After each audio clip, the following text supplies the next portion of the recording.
자, 앞서 설명드린 대지 1과 2번지의 도로인 경우가 되겠습니다. 자, 이런 경우에는 자, A라는 소유자가 도로를 폐지를 하고 이 부분까지 다 합의를 해서 대지로 만들 수가 있느냐, 이 부분이 되는데요. 여기서 보시면은 이해관계인이 나오죠. 이해관계인은 뭐냐면 바로 이 도로와 관련된 인접대지의 소유자들이 되겠습니다. 그러니까 4번지, 5번지의 소유자가 되는데요. 만약에 4번지 같은 경우는 이 도로를 없애도 아래 3번지에서 통행을 할 수 있기 때문에 4번지 같은 경우는 도로 폐지에 관련된 동의를 할 수 있는 그런 조건이 마련될 수가 있습니다. 자, 건축주를 위한 가장 기본적인 건축 지식을 1강부터 50강까지 마쳤습니다. 관심 있는 분은 건축주 프리미엄 멤버십 가입을 통해서 공부를 하시면 좋을 것 같습니다.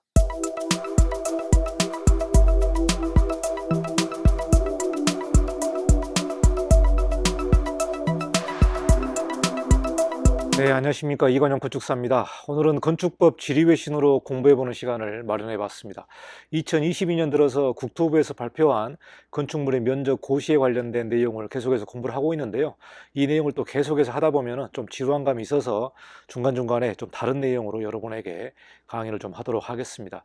제 채널에서 건축법 지리외신 코너를 만들었는데요. 우리가 건축 실무를 하다 보면 건축법을 가장 기본으로 해서 여러 가지 제반 법령들을 체크하게 됩니다. 우리가 또 인허가를 진행을 할 때에 건축 공무원이 해석하는 내용과 또 건축사가 해석하는 그 내용이 좀 다른 경우들이 있습니다. 이럴 경우에는 질의회신을 통해서 답변을 얻는 경우가 있는데요. 간혹 가다가 공무원과 건축사 간의 어떤 협의가 이루어지지 않을 때는 공무원도 질의회신을 한번 넣어보라, 이런 내용을 하는 경우가 있습니다. 그렇기 때문에 건축법 질의회신 같은 경우는 건축법규 외에 구체적이고 세세한 내용을 질의회신을 통해서 우리가 알아가는 그런 내용이 되겠습니다. 어떻게 보면은 심화적인 내용이 될 수도 있고요. 또 세세한 부분이 될 수도 있기 때문에 이런 건축법 지리외신을 통해서 우리가 조금 더 깊이 공부해보는 그런 시간을 마련해 보도록 하겠습니다. 자, 오늘은 도로와 대지에 관련된 내용인데요. 두 가지 지리외신을 좀 제가 가져왔습니다. 두 가지 질문이 다 같은 내용이어서 오늘 여러분께 좀 소개를 하게 되는데요. 첫 번째 질문이 도로가 내 땅인 경우에 대지 면적에 포함해도 되는지, 이 내용하고, 두 번째는 지목이 도로인데 결정 고시되지 아니한 경우에도 도로로 볼 수 있는지, 이 내용을 가지고 같이 공부해 보는 시간을 마련해 보도록 하겠습니다. 자, 그러면 건축법 지리외신 시작하도록 하겠습니다. 자, 첫 번째 질문입니다. 건축물에 건축하고자 하는 대지와 동대지와 접한 도로의 소유자가 동일한 경우 도로 부분의 면적을 대지 면적에 포함할 수 있나요? 이런 내용입니다. 그러니까 신축하고자 하는 대지의 소유자가 그 대지와 접한 도로의 소유도 같은 소유자인 경우가 되겠습니다. 그러니까 이 부분은 도로가 사도인 경우가 되겠죠. 사도.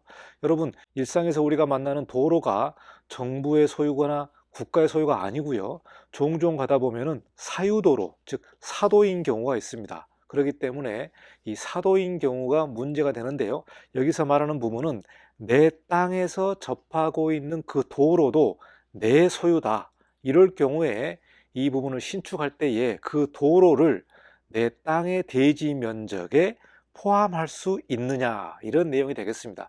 그러면 좀 구체적으로 다이어그램을 가지고 여러분에게 설명해 보도록 하겠습니다.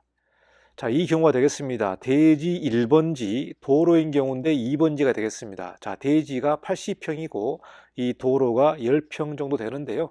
이 대지 1번지와 2번지가 같은 소유자입니다. A라는 소유자가 가지고 있는데, 자, 이 부분을 하나의 대지로 해서 신축을 하는 경우가 되겠습니다. 이러니까 이걸 합하면은 90평 정도가 되겠죠. 그런데 문제는 2번지가 도로인 경우가 되겠습니다. 도로인 경우인데요.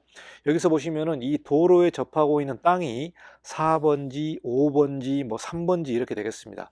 도로에도 다 번지수가 있습니다. 자, 그런데 이 A라는 사람이 2번지가 도로임에도 불구하고 내 소유기 때문에 이거를 합쳐서 건축할 수 있느냐 하는 문제가 되겠습니다.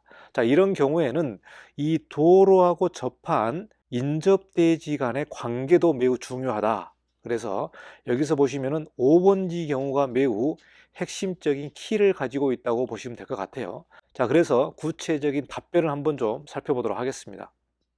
자, 국토부의 답변을 보면은 건축법 2조 1항 11호에 도로에 해당하는 경우라면 대지 면적에서 제외되는 것이며, 자, 여기서 단서 조항이 뭡니까?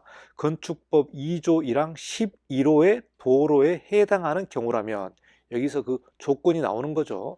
제가 영상 후반부에 건축법 2조 1항 11호가 무엇인지 좀 구체적으로 공부를 해보도록 하겠습니다. 자, 이런 경우에는 대지 면적에서 제외된다. 그러니까 대지 면적으로 포함시킬 수 없다라는 부분이 명확하게 나와 있죠. 또한 동도로를 대지 면적에 포함하기 위하여는 허가권자가 건축법 35조 규정에 의하여 이해관계인의 동의를 얻어서 도로를 폐지한 후에 대지로의 포함 여부를 검토해야 한다, 이렇게 나와 있습니다. 그러니까 도로의 폐지 또 도로의 합병, 이런 문제가 나오는데요. 도로를 폐지하기 위해서는 가장 중요한 부분이 이해관계인의 동의를 얻어야만 도로를 폐지할 수 있다. 자, 도로를 폐지할 수 있다는 또 하나의 전제 조건이 뭡니까? 사도인 경우죠. 내 소유라는 겁니다. 내 소유인데 이게 도로이다. 이 도로를 없애고 대지로 내가 편입을 시키고자 한다면은 그 도로와 관련된 이해관계인의 동의를 얻을 경우에는 포함할 수 있다라는 그런 내용이 되겠습니다. 그러니까 여기서 단서 조항이 건축법에 관련된 도로의 규정이 해당이 된다면 대지 면적에서 제외되고 대지로 편입을 할 수가 없는 부분이고요. 자, 기타 관련된 내용에서 이해관계인의 동의를 얻는다면 도로를 폐지를 하고 대지로 포함을 할 수 있다. 이런 내용이 나와 있습니다. 다시 한번 다이어그램을 보고 좀 설명해 보도록 하겠습니다. 자, 앞서 설명드린 대지 1과 2번지의 도로인 경우가 되겠습니다. 자, 이런 경우에는 자, A라는 소유자가 도로를 폐지를 하고 이 부분까지 다 합의를 해서 대지로 만들 수가 있느냐, 이 부분이 되는데요. 여기서 보시면은 이해관계인이 나오죠. 이해관계인은 뭐냐면 바로 이 도로와 관련된 인접대지의 소유자들이 되겠습니다. 그러니까 4번지, 5번지의 소유자가 되는데요. 만약에 4번지 같은 경우는 이 도로를 없애도 아래 3번지에서 통행을 할 수 있기 때문에 4번지 같은 경우는 도로 폐지에 관련된 동의를 할 수 있는 그런 조건이 마련될 수가 있습니다. 자, 여기서 도로를 폐지하느냐 이해관계인의 동의 여부를 보는 것은 그 도로가 없어졌을 때 불편함이 있느냐 없느냐를 따지는 겁니다. 자, 그런데 여기서 보시면은 5번지입니다. 5번지 같은 경우는 만약에 이 부분이 소유자가 B의 소유자다. 그런데 이 부분이 사도이더라도 이 도로를 폐지해버리면은 이 5번지는 맹지가 되는 거죠. 맹지가 되는 겁니다. 그렇기 때문에 5번지에서는 동의를 안 해주겠죠. 동의를 안 해주면 이 2번지 같은 경우는 도로를 폐지할 수가 없습니다. 그렇기 때문에 이 경우에는 5번지가 동의를 안 해준다면 도로 폐지가 어려울 것으로 봅니다. 자, 그런데 만약에 이 A라는 소유자가 이 5번지 땅을 가지고 있다든지 5번지 땅을 소유를 하는 경우, 이 땅도 이제 A의 소유자가 되는 경우에는 4번지가 동의를 해준다면 이 부분까지 다 합의를 할 수 있는 그런 조건이 마련되게 되는 거죠. 그렇기 때문에 1번지, 2번지, 5번지를 합의를 해서 하나의 대지로 만들 수가 있다. 자, 그럴 경우에 이 대지가 이렇게 세 개 필지를 합한 대지가 도로 3에 접해 있기 때문에 이 부분도 대지의 성립 조건이 된다는 부분이죠. 그러니까 합의를 했을 때 이 내용도 대지와 도로 조건에 맞느냐 안 맞느냐를 또 따져봐야 되기 때문에 여러 가지 소유권 문제와 이해관계인의 동의 문제가 복합적으로 얽혀 있습니다. 그러나 4번지, 5번지가 동의를 안 해준다면 이 A라는 사람이 2번지 도로를 가지고 있다고 하더라도 폐지가 안 되기 때문에 신축을 할 때는 이 80평만 가지고 신축을 할 수밖에 없는 상황이 발생할 수 있기 때문에 주변의 이해관계인의 문제와 소유권의 문제가 복잡하게 얽혀 있는 내용이 되겠습니다. 그러니까 자, 두 번째 질문을 보시면은 지적법상 지목이 도로이나 건축법 또는 도로법 등 관계법에서 결정 고시되지 아니한 경우에 이 땅을 도로로 볼 수 있느냐라는 문제입니다. 여기서 지적법은 예전에 우리가 지적법이라고 얘기를 했는데요. 지적법이 공간정보에 관련된 이런 법으로 바뀌었습니다. 자, 그래서 지목이라는 게 나오는데요. 지목이 도로인데 건축법이나 도로법 등 여러 관계법에서 결정고시되지 아니했다. 결정고시되지 아니한 그런 내용이 있는 도로일 경우에는 이 도로를 건축법상의 도로로 볼 수 있느냐 아니냐, 이 부분에 관련된 지리외신이 되겠습니다. 그러니까 지목에 우리가 28개가 있는데요. 도라고 하면은 우리가 도로로 보는데 결정고시 되지 아니한 경우에는 이거를 도로로 볼 수 있느냐, 이러한 지리외신이 되겠습니다. 자, 답변을 보시면 지적법에서 비록 지목은 도로라 하더라도 관계법에서 도로로 결정고시된 것이 아니고 시장이나 군수 등 허가권자가 이를 도로로 지정한 것이 아니라면 건축법상의 도로로 볼 수 없다, 이렇게 나와 있습니다.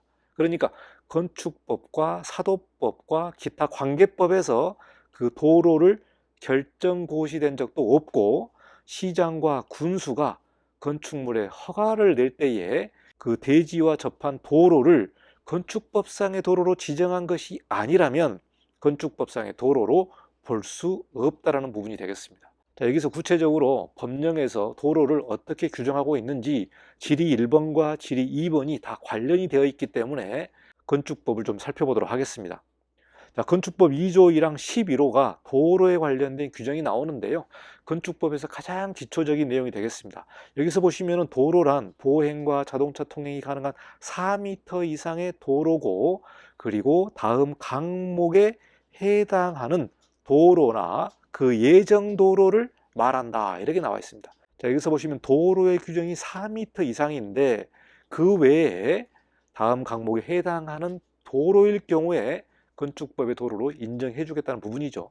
자, 그러니까 자, 가목을 보시면은 국토의 계획 및 이용에 관한 법률, 도로법, 사도법, 그 밖에 관계법령에 따라 신설되거나 또는 변경에 관한 고시가 된 도로를 말한다. 이 부분이 건축법상의 도로로 인정해 줄 수 있다는 부분이 되겠죠. 그래서 앞서 설명드린 지목상 도로이더라도 관계법에서 결정고시가 안 되어 있다면 도로로 볼 수 없다는 내용이 바로 이 내용이 되겠습니다. 그 관계법이 뭐냐면 국토계획법, 도로법, 사도법, 그 밖의 법령에 따라서 신설 변경에 고시가 되어 있어야 된다. 여기서 중요한 부분이 고시가 된 도로가 중요한 부분이 되겠습니다. 자, 두 번째가 건축 허가와 관련된 내용인데요. 건축 허가 또는 신고 시에 특별시장, 광역시장, 특별자치시장 이 부분을 다 허가권자라고 얘기를 하는데요. 시장, 군수, 구청장이 위치를 지정하여 공고한 도로, 그러니까 허가권자가 어떤 특정한 위치를 지정했다. 지정해서 공고한 도로를 건축법상의 도로로 보는 부분이 되겠습니다. 그러니까 지목상 도로이더라도 여기서 말하는 가목과 나목에서 지정이 안 되어 있다면 건축법상의 도로로 볼 수 없다라는 부분이 되겠습니다. 그래서 이 부분이 매우 중요하고요. 그 도로가 건축법상의 도로이거나 결정고시의 내용을 아시려면은 여러분이 뭐 도로과에 전화하시든지 건축과에 전화해서 도로관리대장이 있습니다. 도로관리대장. 도로관리대장에 그 도로가 등재되어 있는지 이 부분을 여러분이 확인을 하셔야 됩니다. 그래서 우리가 현장에서 도로 관련된 부분이 매우 민감한 부분인데요. 사도이냐 공도이냐 이런 문제 때문에 그 사도인 경우에는 그 사도 주인으로부터 동의를 받아야 된다, 안 된다, 이런 내용들이 복잡하기 때문에 도로에 관련된 내용을 자세히 좀 살펴보시면 좋을 것 같습니다. 자, 여기까지 건축법 지리외신을 통해서 보다도 좀 구체적으로 또 심층적으로 우리가 세세한 문제를 좀 짚어봤습니다. 자, 여기까지 지리외신을 마치고요. 제 영상은 하나하나가 제가 직접 준비하는 PPT 강의입니다. 여러분의 구독과 좋아요가 강의의 힘이기 때문에 많은 성원을 부탁드립니다. 자, 여기까지 강의를 마치고 또 다음 시간에 다른 지리외신으로 여러분을 또 찾아뵙도록 하겠습니다. 감사합니다. 이관용 건축사였습니다.